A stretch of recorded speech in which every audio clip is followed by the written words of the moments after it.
eu vou passar a palavra para o Leonardo.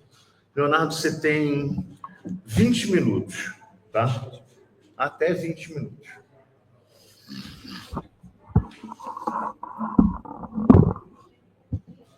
Bom, primeiro, bom dia a todas e a todos. Mais uma vez, saudar a realização do encontro, saudar a Bárbara, o Ivan, o Renato, todas as companheiras aqui, companheira da mesa. Importante a gente ter essa discussão, concordando aqui já com o Pedrão, de uma necessidade da gente saber quem é o nosso principal adversário na luta. A gente tem vários, mas assim, talvez a maior dificuldade nossa seja enfrentar de fato esse campo do negacionismo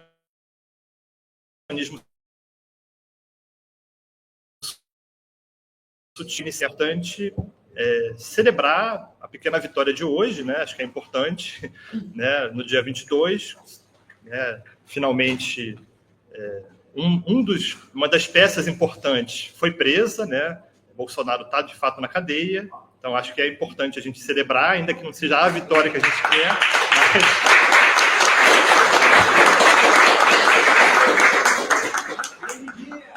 Grande dia. Eu acho que é das vitórias que a gente precisa se nutrir para construir um horizonte. Também não é diminuir, simplesmente. Primeira coisa, eu acho que é importante... Eu quero me apresentar, eu sou biólogo de formação, mestre e doutor em educação pela UFRJ e professor da Faculdade de Educação da UERJ. Vou falar do meu lugar aqui, também de militante comunista, não estou organizado atualmente, mas já fui, e minha tarefa principal atualmente está sendo na formação de docentes na perspectiva da educação ambiental crítica, alimentada pelo referencial marxista, então isso é um desafio, como o Pedro já colocou, a Priscila, que está aqui, também conhece bem esse desafio no campo da educação ambiental. A gente teve, por exemplo, esse ano um encontro, que é o EPEA, e houve uma constatação preocupante, até com os companheiros, o Felipe Lairargues, que é um autor importante também da nossa tradição, ficou preocupado, e a gente está pensando no desafio de construir um fórum de educação ambiental crítica, novamente, tiveram algumas edições para o ano que vem, já deixo aqui o convite para a gente tentar construir, porque outros pesquisadores do campo têm tido diagnóstico de que tem uma hegemonia do campo da educação ambiental crítica, do qual a gente desconfia. Embora, em termos de produção acadêmica, você tem até um certo nível de artigos e tudo mais, mas o quanto disso, primeiro, dá para considerar necessariamente dentro do campo crítico e o que crítica é essa. A Priscila, que está aqui participando, depois... Ela fez a pesquisa de mestrado dela identificando as vertentes críticas e o marxismo é uma delas, mas nem todas as críticas apontam na mesma direção. Mas mostrar o nosso desafio, porque, grosso modo, como o Pedro já adiantou, o campo da educação ambiental e do ambientalismo muitas vezes está formado por pessoas que vêm da tradição das ONGs.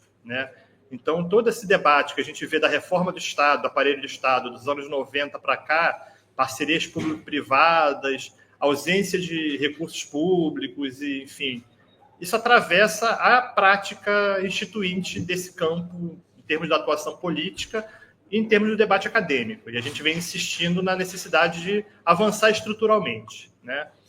Então, eu tenho construído um trabalho nos últimos anos, até fazendo a divulgação. Nos últimos 3 anos, eu tenho construído um curso de formação de professores, um curso de extensão da UERJ.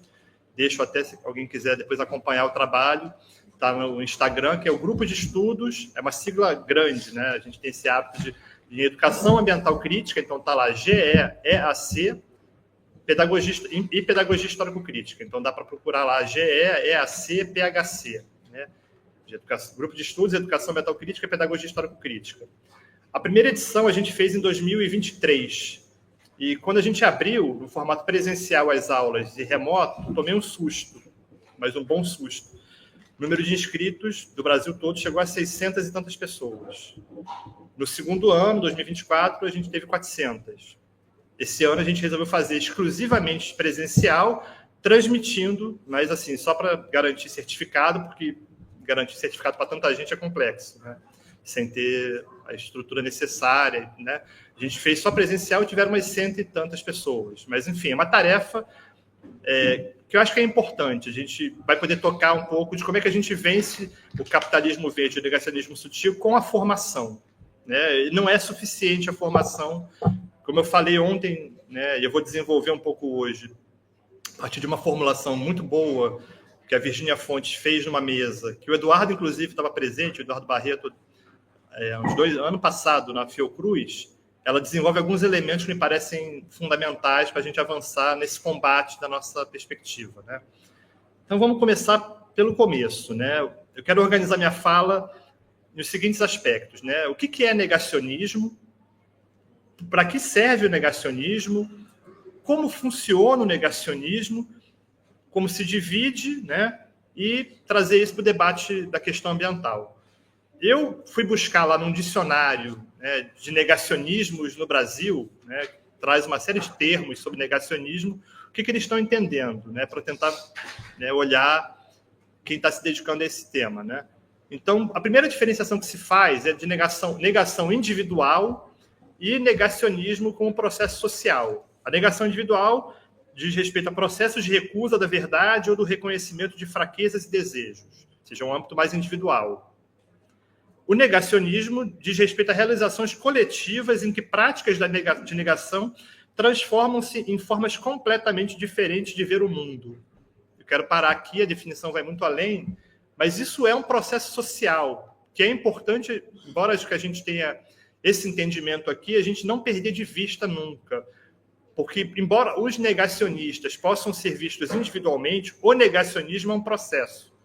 E que me parece muito evidente que ele tem uma profunda relação com a ideologia.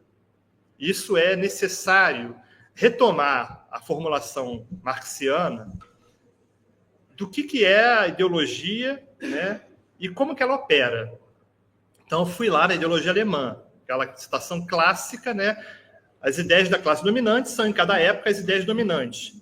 Só que não para por aí. A classe, né, isso é, a classe que é a força material dominante da sociedade é, ao mesmo tempo, sua força espiritual dominante. Ou seja, não perder de vista a relação entre a dominação material, econômica, e a dominação no campo da superestrutura. E é aí que a ideologia dominante, no caso aqui que a gente está tratando do capitalismo verde, opera. Né? E como ela opera? Né? Tem 5 mecanismos, isso é uma formulação do Mauro Yazzi no livro do Terry Eagleton, né? Que ele apresenta lá alguns mecanismos de operação que me parecem razoavelmente convincentes, né? Para pensar como que a ideologia, a partir das contribuições do Marx, opera. Primeiro é o ofuscamento ou obscurecimento, né? Mas ofuscamento da realidade. Ou seja, isso vai ocultar determinações reais da vida social. Segundo, ela vai dissipar, esse ofuscamento dissipa a percepção das relações de exploração e as contradições estruturais. Ou seja, a ideologia vai ofuscar os processos reais. Esse é um ponto decisivo. Segundo mecanismo é a inversão. Ou seja, faz o real parecer de cabeça para baixo. Os exploradores são vistos como produtores. O Estado é visto como criador da sociedade. E a desordem estrutural apresentada como ordem natural. Terceiro mecanismo, vou ser bem telegráfico neles, né? A naturalização. Converte fenômenos históricos em fatos da natureza. A desigualdade sempre existiu. Os papéis sociais são naturais. O capitalismo é o único sistema possível. Quarto mecanismo, legitimação. Justifica e normaliza a ordem existente. É assim porque deve ser assim. Atribui racionalidade moral, técnica ou científica ao existente. E o último desses mecanismos é a universalização do particular. O interesse de classe, especialmente a classe burguesa, é apresentado como interesse universal. A família burguesa é a família. A sociedade burguesa é a sociedade. Enfim, por aí vai. Trazendo isso para o debate agora, nos 10 minutos que me restam, como é que se divide isso no debate ambiental? Primeiro, quero chamar a atenção para a dialética entre discurso e estrutura social. Eu, no meu mestrado, me dediquei a isso por um autor do que se chama, eu não gosto muito dessa formulação de neomarxista, né, mas é como se chamou lá, o Norman Fairclough, que é um linguista crítico inglês, que vai dialogar com Gramsci, com Foucault, acho que mas tem algumas contribuições importantes nesse ponto, de entender que o discurso não meramente constrói realidade, mas ele é constituído e constitui a realidade. Há uma dialética entre estrutura social e discurso. Ou seja, a gente tem que ter um cuidado de não reduzir as mudanças sociais ao discurso. Então, por exemplo, quando a gente fala de uma escola democrática ou de uma democracia, não quer dizer necessariamente que haja democracia na escola, que a escola se tornou mais democrática ou que a sociedade seja democrática, e fora a própria discussão do conceito de democracia sem ter o conceito de classe, né, associado a ele. E eu lembro que numa apresentação que eu fiz num congresso, eu fiz até uma brincadeira com isso, de alguns nomes que se dá por aí e que não tem efetivação prática na realidade, né? Exemplos. Quando a gente está falando, né, do peixe-boi. Peixe-boi não é nem peixe nem boi. Cavalo marinho. Nenhum nem outro, né? Marinho, beleza, né? Dos rios. E o chapéu de couro, refrigerante, né? Aquela planta lá que faz o mineirinho. Então, os nomes que a gente atribui não necessariamente têm correspondência com a base material deles, né? O mesmo agora trazendo para a ideologia do capitalismo verde e tentando entender por que dele. Essa história, ela remonta, né, segundo o histórico do debate ambiental, de 1971 para cá, com o documento Os Limites do Crescimento e o Clube de Roma. Quem era o Clube de Roma que formulou esse documento lá atrás? Era uma associação de pesquisadores e burgueses, né, de grandes conglomerados da burguesia italiana e de outros países, mas, por exemplo, da Olivetti, da Fiat, e que, em determinado momento, chegaram à conclusão de que, de fato, o planeta tem limites naturais. E, portanto, a gente não pode ultrapassá-los, mas não com a preocupação, né, com a nossa relação com a natureza, mas com a preocupação, do ponto de vista da classe burguesa, de, se a gente ultrapassa isso, né, a taxa de lucro vai ser comprometida. Então, eles formulam essa ideia de que a gente deveria pensar nos limites do crescimento.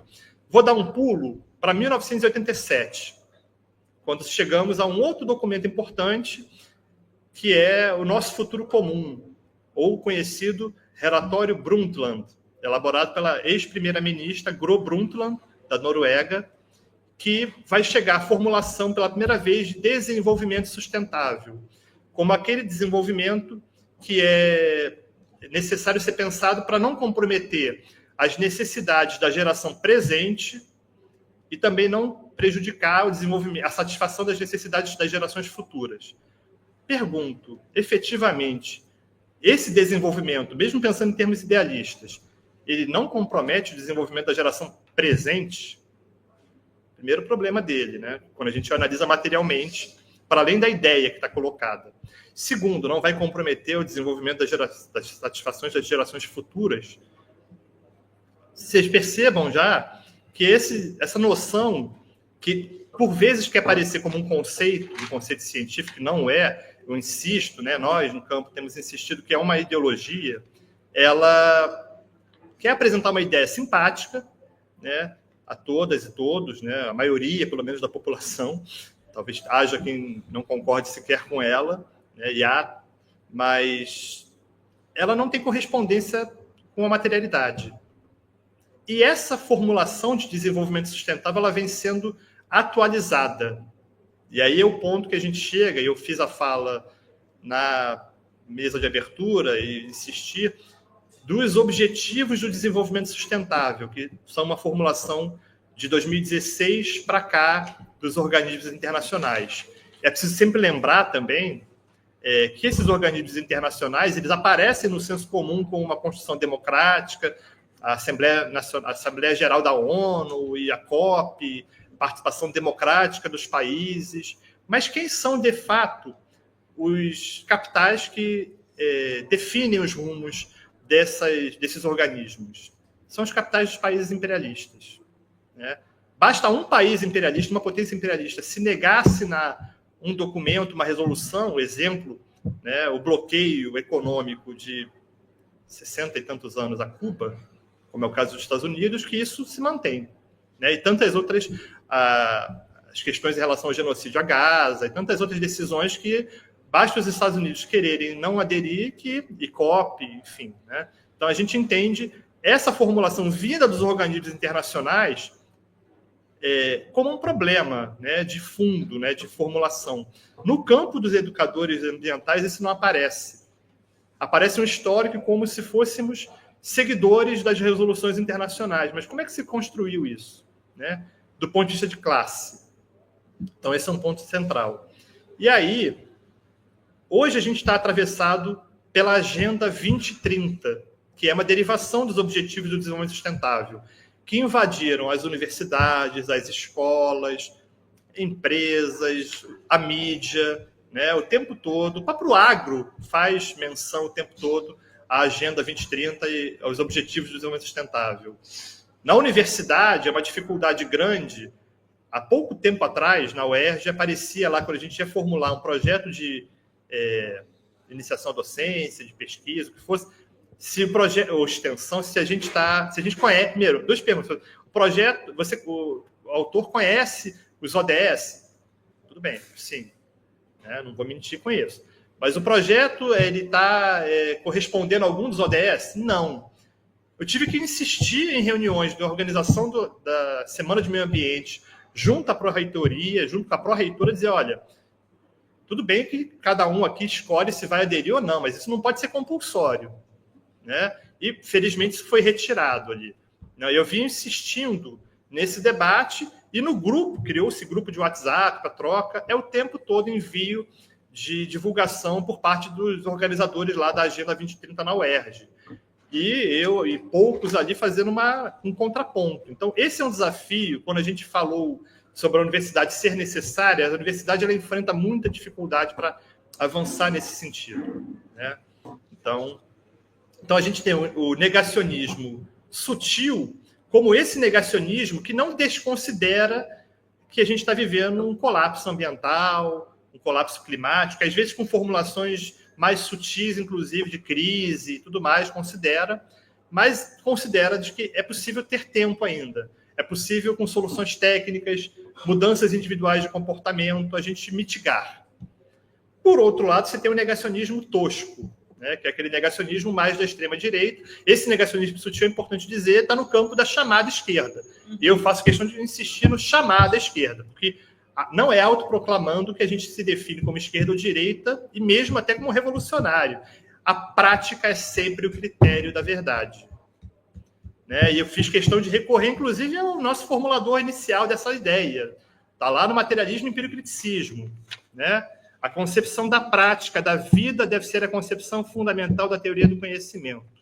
Ou seja, é na prática social que a gente combate o idealismo, combate, inclusive, o empiricriticismo, né? Como Lenin já coloca muito bem, então não é uma questão menor.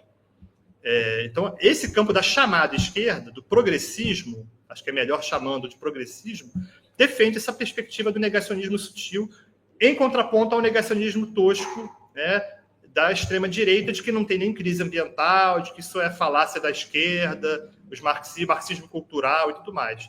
E a gente tem aqui um ambientalismo radical, né, revolucionário, numa perspectiva de que não dá para ignorar a problemática ambiental hoje. Para finalizar, por conta do tempo, eu quero retomar a questão que eu falei sobre as indicações que me parecem importantes que a Virginia Fontes nos traz. Ela traz 5 elementos numa fala, né, que foi perguntado o que fazer. Né?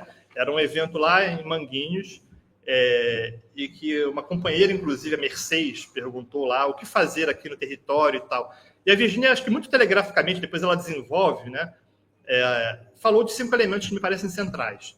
Informar. Eu desconfio, como eu falei ontem, né, na minha pergunta ao Luiz Marques, que a população esteja suficientemente informada. Acho que não está, né, a classe trabalhadora não está e a burguesia está.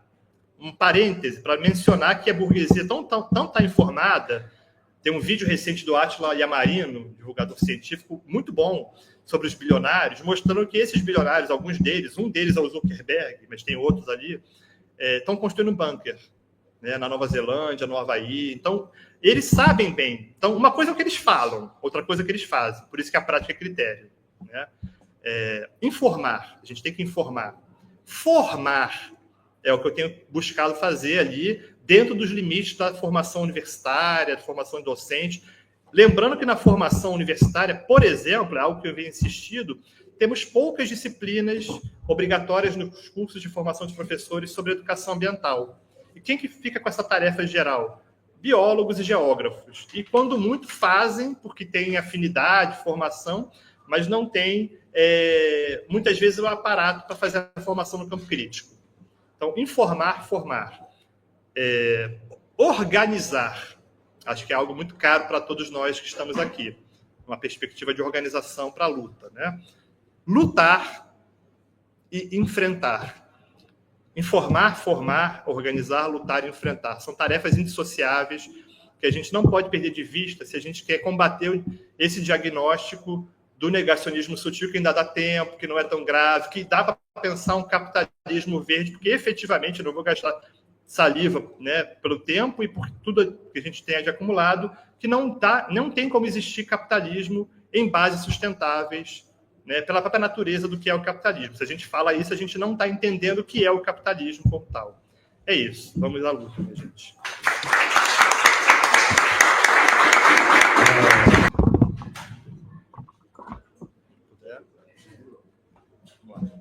Bom, para finalizar, gente, tarefa, né, complexa, mas eu acho que também é preciso ter a tranquilidade necessária para a gente saber o que esperar de cada momento do encontro, do debate, dos acúmulos. Eu acho que é positivo, inclusive, quando aparecem divergências, porque eu sempre desconfio quando a gente tem um consenso que nos parece apresentar algo, né, na aparência, mas quando a gente vai verificar na luta política, a gente vê que não é exatamente assim. Então, eu acho saudável quando a gente sabe lidar com as divergências e apresentá-las da maneira adequada, né, que elas apareçam. Então, eu vou reforçar uma coisa que eu falei, né, na mesa ontem, né, na pergunta, né, que me parece que essa regressão ideológica que a gente está vivenciando, né, do colapso ambiental e da explicação dos dois negacionismos, que eu também acordo, né, o tosco e o sutil são duas faces da mesma moeda, tem a ver com a regressão da luta de classes. Isso me parece um aspecto fundamental com o qual a gente tem que lidar e saber como é que a gente avança para além das disputas e diferenças. E eu falo com toda tranquilidade por não estar organizado, dá muita tranquilidade para poder falar isso de peito aberto.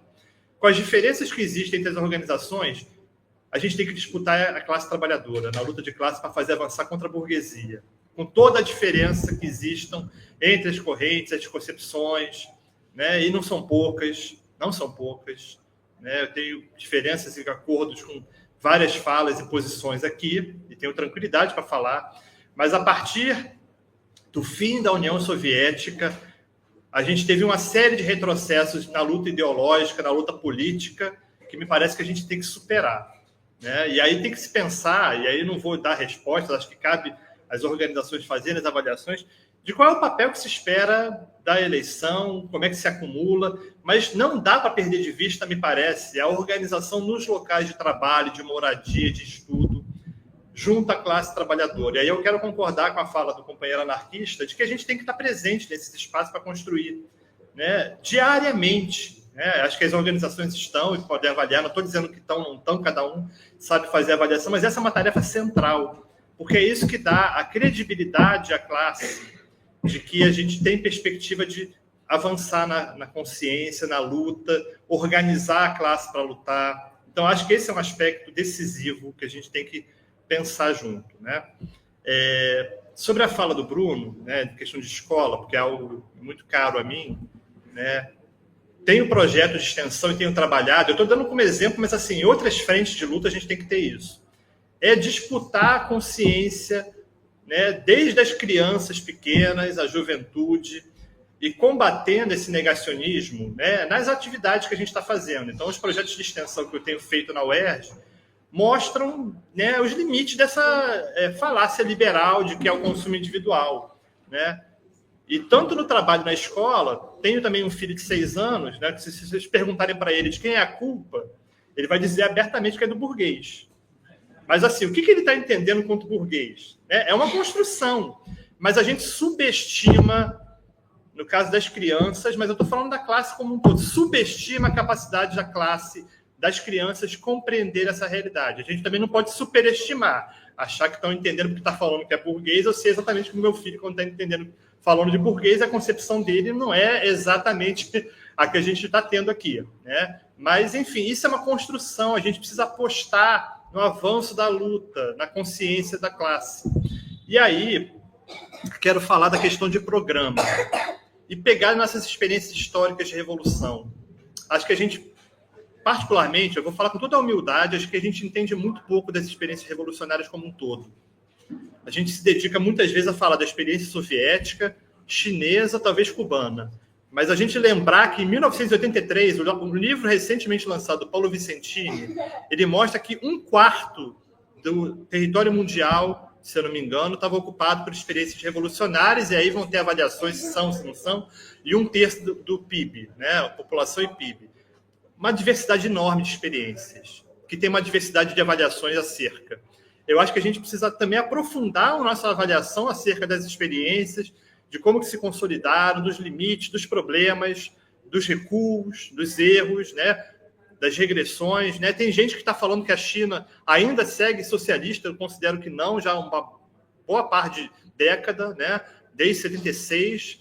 Mas, enfim, a gente tem que disputar também esse entendimento para avançar na construção da nossa experiência de socialismo aqui. A gente está falando de uma sociedade, e aí eu trabalho com essa concepção do capitalismo dependente, da teoria marxista da dependência, que não é o capitalismo que está vigente na Europa, nos Estados Unidos. A gente tem uma herança aqui de 500 anos de dominação, né? Mais de 500 anos de dominação colonial e com marcas sobre a nossa classe trabalhadora. Como é que a gente enfrenta isso? Para além das diferenças entre as correntes aqui, a gente tem uma unidade, me parece, em termos de uma perspectiva, de uma disposição de revolução. Eu acho que esse é o balanço que a gente tem que ter. Eu, particularmente, com todo o pessimismo da razão que os dados nos informam, e a gente tem que ter muita ciência da preocupação do que é o estado do colapso, o horizonte de revolução para o conjunto da classe trabalhadora tem que estar colocado. Porque ou é revolução, ou é barbárie, ou ruína ou revolução, como Marx falava lá num texto sobre a Irlanda, né? Socialismo ou barbárie. A gente não tem outra alternativa. Então, como a gente avança nessa construção? Esse é o desafio que a gente tem que colocar para frente e seguir esse debate para a discussão de programa da mesa, né, mais para o final do dia, e sabendo que a gente aqui vai avançar nessa construção. A gente não vai conseguir encerrar, dada a história das organizações e tudo mais. Mas, enfim, eu acho que é um movimento positivo e de saber que isso tem que ser levado para os sindicatos, inclusive. A nossa tarefa aqui, quem está no CEP, quem está no Sindipetro, quem está nos outros sindicatos, como que a gente faz esse debate avançar? Né? É isso, para a classe trabalhadora se apropriar, porque a gente só combate o negacionismo sutil ou tosco quando a classe se apropria dessa discussão. É essa a nossa tarefa central, é isso. Vamos à luta. Né?